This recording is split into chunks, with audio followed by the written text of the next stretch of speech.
Hey everyone, it's Carissa Wiley at sprinkledwithglitter.com. Thanks for joining me today.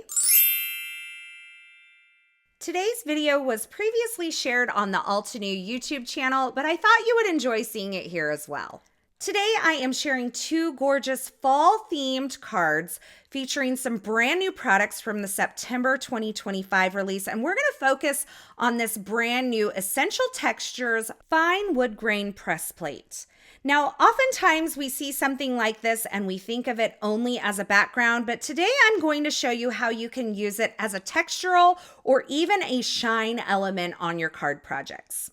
I'm starting out by placing this large press plate onto my Glimmer Hot Foil system with the platform heated, and I will be using the Altenew Champagne Hot Foil.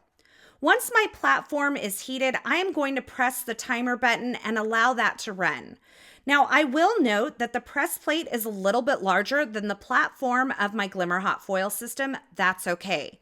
But because this is such a large press plate, once it's run through the timer, I'm actually going to disengage the platform from the base, re-plug it in, and run the timer one more time to make sure that this large, solid press plate is plenty hot before I do my foiling. Once I've run it through a couple of times, I'm going to remove the platform from the base of the Glimmer Hot Foil system. I'm going to add my hot foil with the pretty side facing the pattern of my press plate. And then I'm going to add some smooth white cardstock on the top, along with the thin shim and the spacer pad, and I'm going to run that through my Platinum 6 die cutting machine.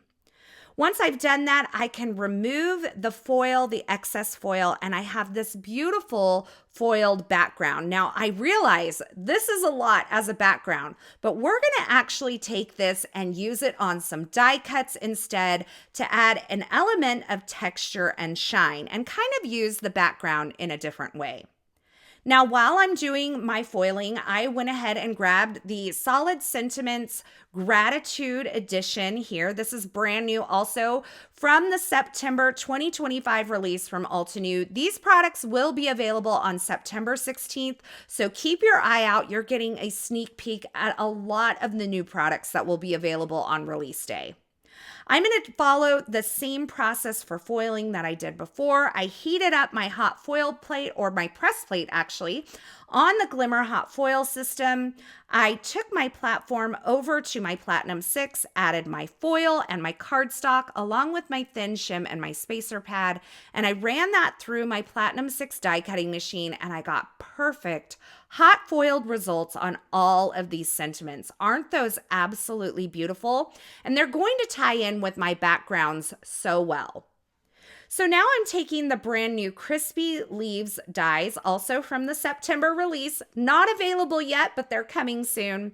And I'm going to die cut several of these leaves from this fine wood grain background that I created. Now keep in mind, if you wanted to skip the element of shine, you could instead use the fine wood grain for a better press version or create an impression with your die cut machine in the cardstock.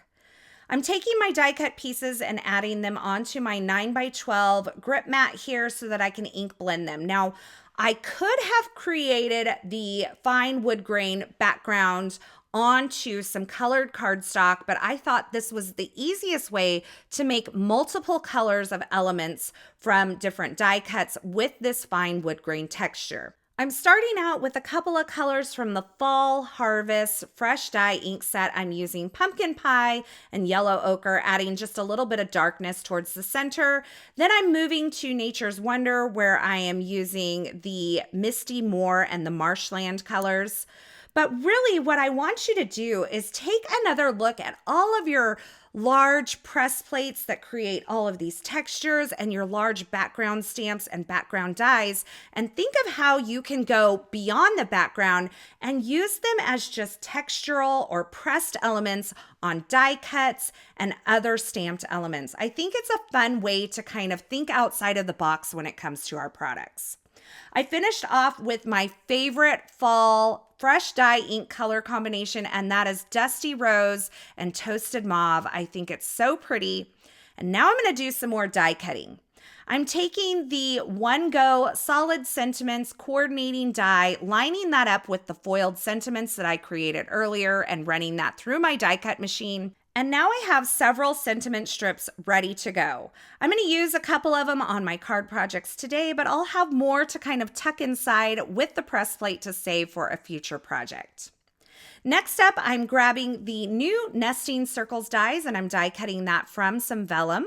That will be kind of the landing place for my leaves. And I decided to go ahead and create a background with this fine wood grain texture press plate as well. So I'm taking the Marshland cardstock here and I'm adhering it to the platen of my Better Press system. You can see I have the press plate on the platform or the chase of the Better Press system, and I'm going to ink it up with the Marshland ink so I get a tone-on-tone texture. I'm kind of using a swirling motion with my ink pad there to make sure I cover the entire area of the press plate that I need. Then I'm going to place the platen on the magnetic feet of the chase and run that through my Platinum 6 die cutting machine. This will press that ink and the texture into my cardstock. I'm going to add a little ink blending around the edges of this cardstock just to kind of intensify the edges and kind of create a softer transition from the edge to the fine wood grain texture on the cardstock. Now to adhere my leaves, I'm using the Instant Dimension foam tape. This is the 1/16 depth, so it is the standard depth that Altenew offers. I'm just removing the backers from each of the pieces that I placed on the back side of my leaves and positioning them onto my vellum circle here. I love a vellum circle because it kind of gives a landing place, but it doesn't take up too much visual space on the card. I also adhered my sentiment strip with some foam adhesive, and now I'm adding a couple more leaves and that vellum circle onto my card front using some foam adhesive. So once I have that all in place, I am in love with these leaves. They have that fine wood grain texture, they have various colors, and I think that they are so beautiful. This is my favorite Altenew color palette for fall. I mounted that card front onto some dark chocolate cardstock and then mounted the entire thing using foam adhesive onto a Marshland card base. You would not believe how many options I went through for card bases, but I landed on that tone-on-tone color combination. Now for card number 2, I pulled out the Versatile Greetings 3 die set. This is the holiday edition, but it has this really beautiful, grateful die here, and I'm going to use that. I'm die cutting it from that hot foiled fine wood grain background that we created. And this again will act as a textural element, this time on a die cut sentiment. I wanted to add some color, so I went back to my favorite color combination for fall, and that is the Woodland Escape Fresh Die inks. This includes the Dusty Rose and the Toasted Mauve.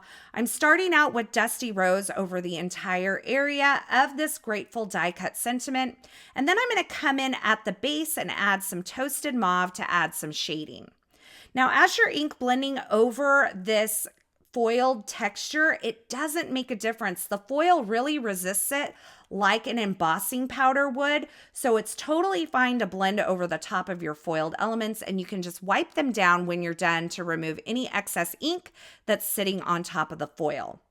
You could also instead just make an impression with this press plate and do some ink blending over the top of that, or even use your Better Press system to press this into the cardstock and do some ink blending over that impression as well.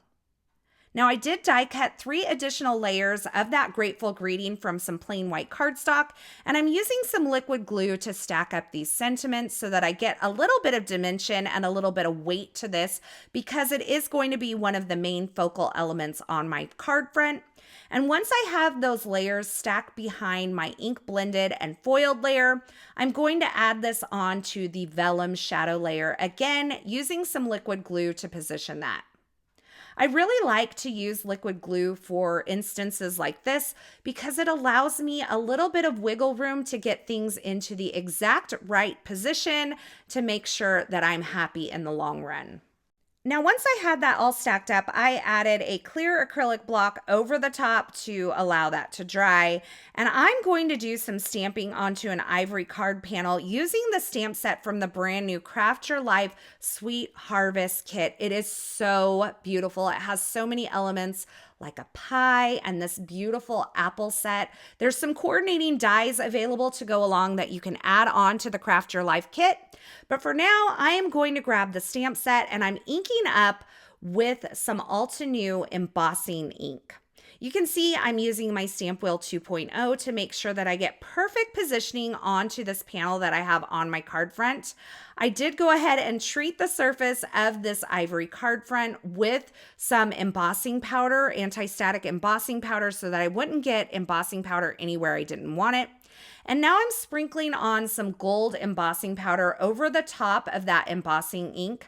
I'm kind of wiggling it to make sure that it covers that embossing ink completely.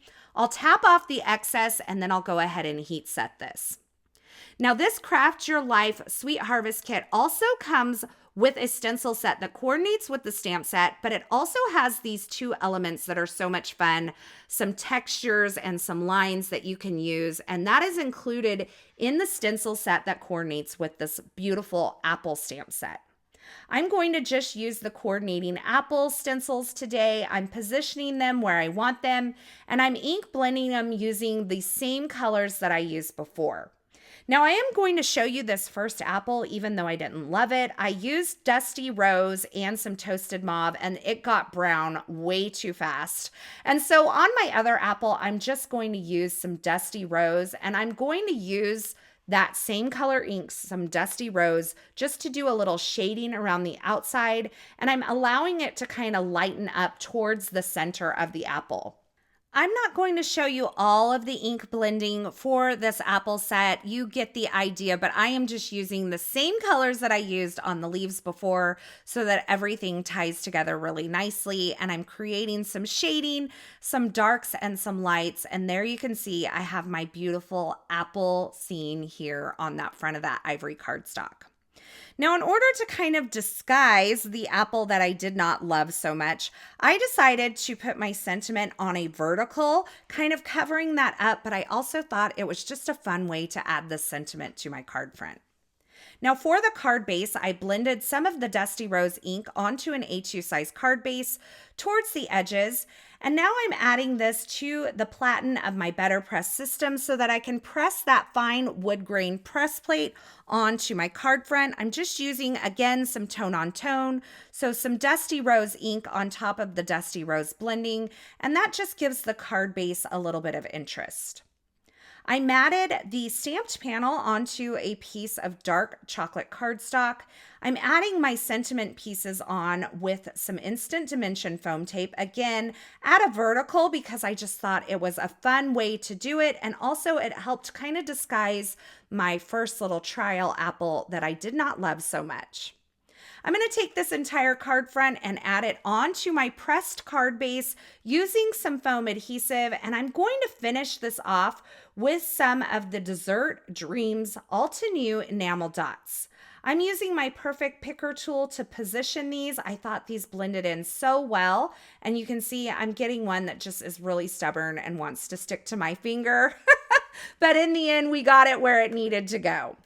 So here's a look at card number 2. You can see that beautiful fine wood grain texture on the sentiment there. And then also the beautiful wood grain texture in the background of these cards. So when you see something that is a background, look at it in a new way and think about how you can use it as texture or shine on stamped or die cut elements on your card project. I think it's fun to go beyond the background and stretch our supplies and use them in new ways. Now, as always, I'll have links to the featured products used in these projects in the YouTube description below. So if you're looking for something in particular, be sure you check there. Keep in mind that many of the elements that I used today are brand new products that will be available on September 16th in the Altenew shop. So you may have to wait, but mark your calendars because it's coming soon. As always, I want to say thank you so much for stopping by and hanging out with me today. Leave me a comment below. Let me know which of these 2 card projects is your favorite. I can't wait to hear. I love the apples, but I also really love these leaves, and I don't think I can decide on my own. So you need to let me know your vote below. Before you leave today, don't forget to subscribe to this channel and turn on the notifications by hitting that bell icon so that you don't miss any of the fabulous paper crafting and card making video tutorials shared here. Thanks again for watching. I'm so glad you're here. And until next time, I hope you have a fabulous day.